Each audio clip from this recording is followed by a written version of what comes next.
Hello and welcome to your geography class. I'm Sukhdeep Kaur, your geography teacher. By now you might have learned my name as well. So today we are going to continue our chapter number 4 that we have started in the previous class. And our chapter's name is industry.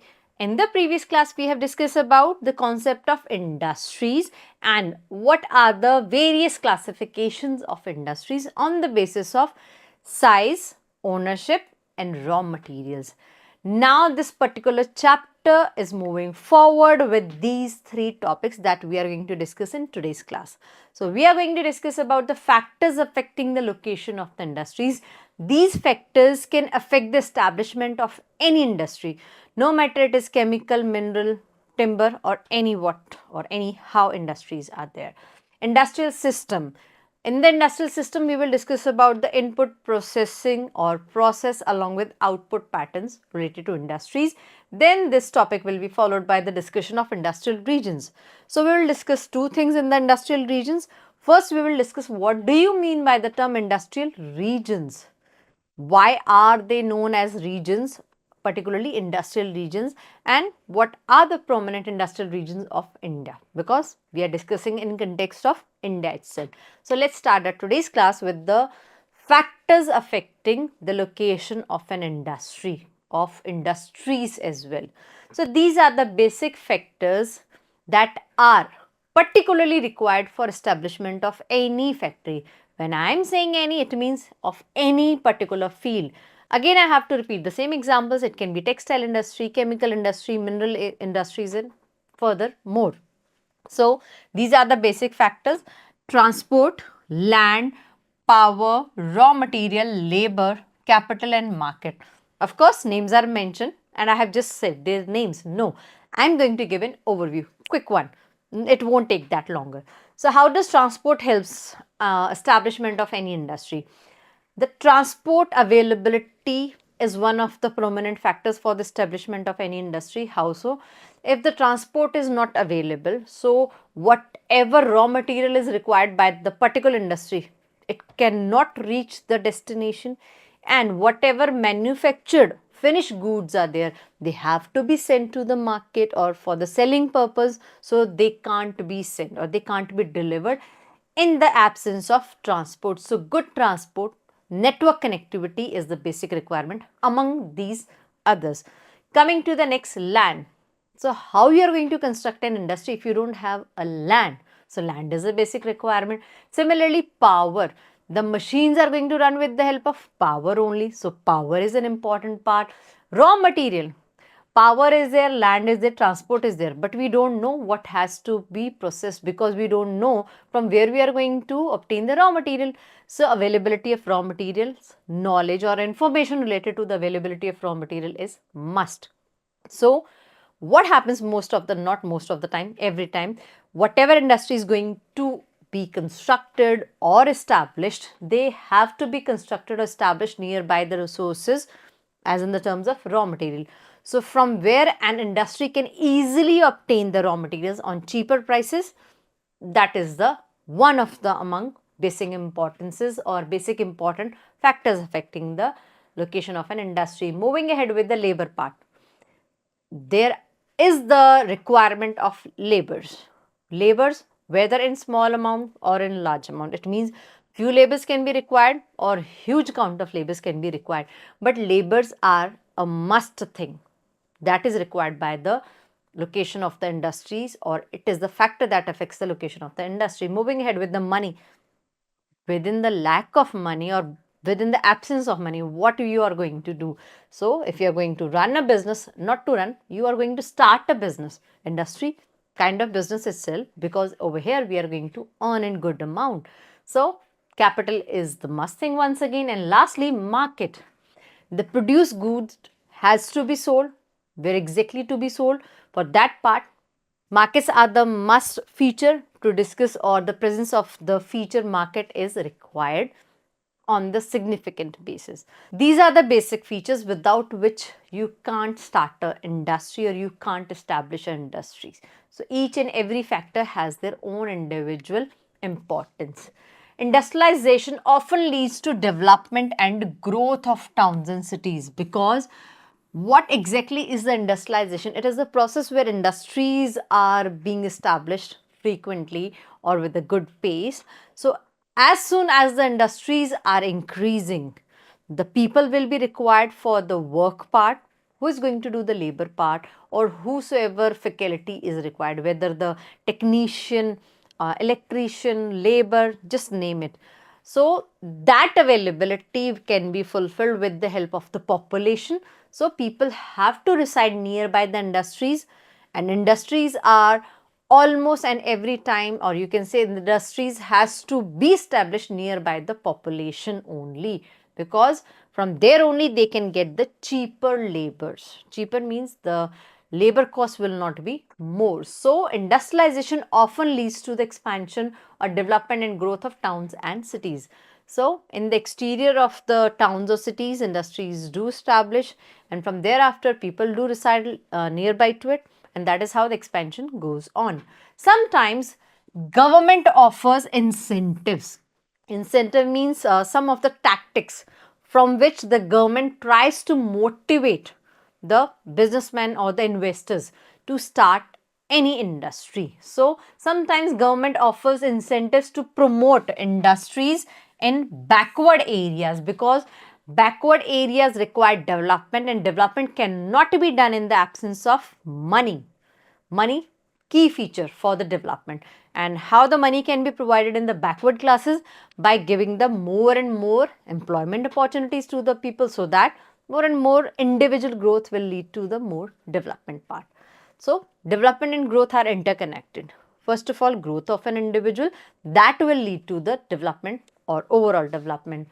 So what kind of incentives are offered by the government in the terms of subsidized power? Subsidized matlab, you can say छूट देना, a bit of relaxation in the amount to be paid for the usage of power, for the electricity usage. Whatever bill will be there, the government will give some concession, relaxation, so that it will help to release the burden on the industrialists. Okay, if the bill is coming in lakhs, 10 lakh, in the crores even, so in that case, a bit of relaxation can be given by the government. It will be helpful for any industrialist. Then lower transport cost. So whatever transport facilities are available, what if the route is on the highway and the established industry is on the highway? So by giving toll in routine, it will increase the transport cost, and by giving some relaxation on the tolls, they are particularly the barriers on the highways, just to add on the tax onto the common people along with the industries itself. So for that part, if relaxation can be given in the tax part, so it will reduce the transport cost. Other infrastructure, it means it can give relaxation onto the various factors, and moreover the government can offer such kind of policies that can attract the investors or the industrialists to start or establish any factory. Moving ahead, industrial system, that includes input, process and output. So what can be an input for the industries? For the manufacturing sector, for the secondary activity, input can be, not can be, it is to be the raw material. Raw material is processed under various processes. It depends on the type of industry. Then finally, finished good will be referred as the output, and that finished good be then further provided for the tertiary activities or the tertiary sector. The third one, where the goods and services are bought, sold, and they are provided as well, because services are not to be bought and sold, services are to be provided. So discussing more factors of input, process and outputs. So within inputs, not only raw material is required, actually this is the basic one. With the absence of the raw material, the processing can't be done. And similarly goes for the labor part. Labors are essential part of input. They are going to start the process. Cost of land, again an input. Transport has to be as an input. Power, other infrastructure we are talking about the building, the compound and various other facilities provided over there. Availability of water is also among one of the other infrastructures part. In the process, it includes a wide range of activities that convert the raw material into finished goods or products. So process involves the authentic define of the industries, particularly what is industry, that intakes or that has the input, it processes the inputs and gives the output. So kul milakar, it provides the finished good with the help of the raw materials, and as an output, end products, the finished goods, final goods that are ready to be sold in the market. So end product and the income earned from it. Moving ahead with the same part, now we have an example with the help of images. So over here we have the input of an images. So first of all we have to check the output part, what exactly we are manufacturing. So it's a skateboard, and it is not that popular in India, but yeah, it is popular in most of the American parts. So these are the individual parts of that skateboard, and then through some processes, the labor is using some mechanical tools, the paints or something like that, and finally they are giving the output, the ready to use skateboard. Moving ahead, textile industries related to cloth industries. So input is cotton, human labor, factory and transport costs. So these are some basic inputs for the textile industries. Other than that, all the other factors will be there, and they are going to be there, that we have already discussed in the factors affecting the location of an industry. So within the process of textile industry or within the process of cloth manufacturing, first of all, cotton is extracted in the raw form as the raw material. Then it has to go through ginning, spinning, weaving, dyeing and printing, and finally the output will be shirt. Now you must be wondering what comes in ginning, spinning, weaving, dyeing. Okay, weaving is to weave the cloth, dyeing to give a particular color to the cloth, printing to give a particular print onto the cloth. Ginning, spinning involves the cleaning and the manufacturing of the yarn, of the thread. So let me help you more with this with the help of this image. You can see various images. This involves the entire textile manufacturing process. So at first, raw material is obtained in the form of cotton, and it has to go through the manufacturing of yarn, manufacturing of thread. Then from the thread, sized yarns are to be manufactured or prepared. Weaving is done, then wet pre-treatments are given, dyeing and printing is done, then goods preparation, stitching in a particular size, shape likewise, and finally at the retail store it will be provided and consumer is going to buy from there. So this is the entire process of input, processing and output over there. So this was the best example to explain you the concept of the input system, output system along with the processing system of an industrial system entirely. Moving ahead with the same topic, we do have a world map over here.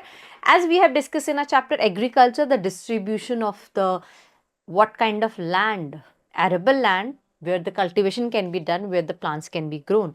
So this is the map of industrial regions. These are the regions that are present worldwide. So this is the distribution of the industrial region, world industrial regions. Within the North America, you can see this Anglo-American manufacturing belt is there. So all these black shaded regions are the world famous industrial regions of the world, quite obviously. And in India over here, you can see the belt of the Ganga Valley itself. It is involved, including the states of UP, Bihar, some parts of Madhya Pradesh, Odisha, West Bengal, likewise. And of course, this is about the northeast part. Just check for the western part also. The areas, the coastal areas of Gujarat and Maharashtra are also shaded with the industrial region part. So these are the basic regions present all over the world.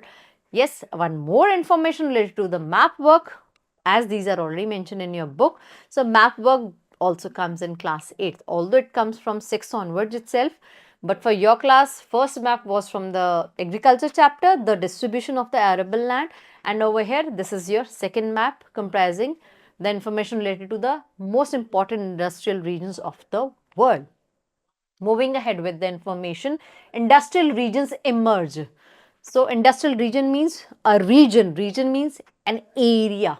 So an area where most important industries, or you can say more and more industries do establish at one place, or quite a good count of industries when they establish at one place, and why they do get established at one place or in an area, because of the availability of majority of all the factors, or all the factors are easily available in that region, and government is also supporting the establishment of the factories or location of an industry in that particular region. So industrial regions emerge when a number of industries locate close to each other, so that they can help each other and they can seek all the factors present in that particular area or region. So they share the benefits of their closeness. As in, whatever factors are available for one type of industry, they will be available for the other type of industry. And it can happen that sometimes two industries has to be closely constructed or established in the terms of, assisting each other in various terms. So major industrial regions of the world are Eastern North America, your Western and Central Europe, Eastern Asia. So these are the regions that we have already discussed on our world map. Moving further, major industrial regions tend to be located in. So the industrial regions are preferably to be located in these three parts of the world. Either they do get located in the temperate areas. Why temperate areas? Because this is the region in between the tropics. So we are talking about the tropical region itself, that is good for agriculture because plains are available and densely populated areas. So what will be the beneficially part of the densely populated areas in the temperate region? Of course, it will provide the cheap availability of the labor for the location of the industry or for the working process of the industry, because labor is an important factor that affects the location of an industry. That is why. Or in the other case, it can be or it should be situated by the seaport, because it provides the good transport in the terms of waterway for the import export part of the produced good or the finally produced thing to for the sale part.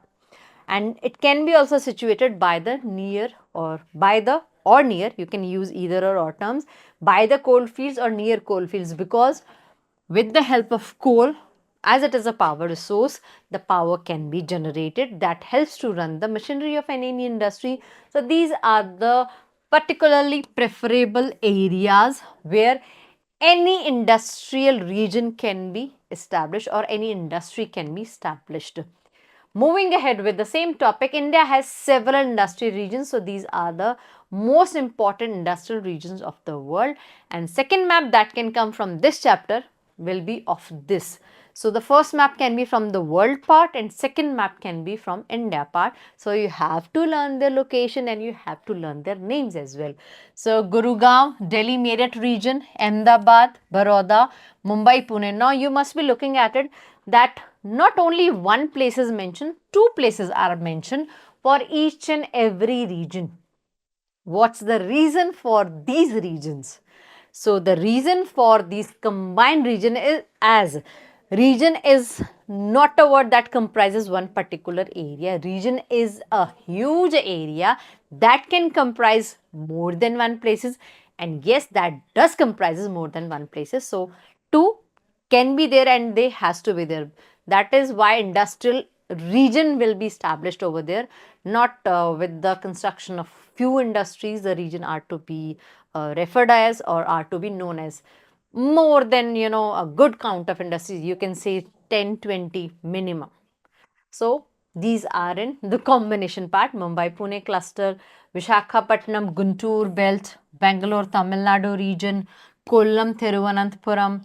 Then we do have Hooghly region, Kolkata in the Odisha or West Bengal. West Bengal. Then Chota Nagpur industrial belt also, because in the Chota Nagpur belt availability of minerals is in abundance, as plateaus and mountains both are known as the storehouse of minerals. So Chota Nagpur is a good and developing industrial belt over there. You can see all these regions given on this map. So this map is present in your book also, not of particular this kind of, but yes, map work is there. So you have to learn all those regions, and more prominently it will help you to learn, first of all, learn the states, Then state-wise you can learn them as Mumbai, Pune comes in Maharashtra, Ahmedabad, Vadodara in Gujarat, Gurugram, Delhi, Meerut, entire NCR, Delhi NCR and UP region, Hooghly, West Bengal region, Chota Nagpur region lies by Odisha, West Bengal borders, Visakhapatnam. Then likewise state-wise you can easily learn. So just consider this request to start the learning part of the map work from likewise. So that is all about the today's class. What we have discussed as the learning outcome in today's class, we have discussed about the factors affecting the location of any industry or an industrial region. Along with that, we have discussed about is the topic industrial system, that includes basic inputs, basic process and the output to be sold out in the tertiary sector. Then finally, we have discussed the map work along with the names of the particular industrial regions present all over the world along with India. It's a time to recall the things that we have discussed in today's class with the help of 3 MCQs. So let's start with that. And here is my first question. Which of the following is? So it means one can be there or more than one can be there. That is why option is given for is and are. Again, factor. If one thing is there, factor will be there. If more than one are there, then factors will be there. So which of the following is or are factors affecting the location of industries? Raw materials are required, labor is required, transport is required. It means our answer is all of the above. Next question, which of the following is an example of an incentive, promoting factor provided by the government to promote industries in backward areas? Higher taxes? No, it is not an incentive, it is a kind of burden. Subsidized power? Yes, certainly it is, but let's read the other two. Limited infrastructure? No, it won't help in the development part. Increase raw material costs? Not at all. Again, a kind of burden onto an industrialist. Finally, the third question, what type of areas are major industrial regions typically located in? So remember, temperate areas, near the seaport, by the coal fields or near coal fields, those three options, and they are mentioned in this one. Temperate areas, near seaports and coal field. So that is all about the today's class. I hope things were quite clear to you. See you soon in the next class with the upcoming topic of the chapter number 4 itself. Till then, take care. Bye-bye.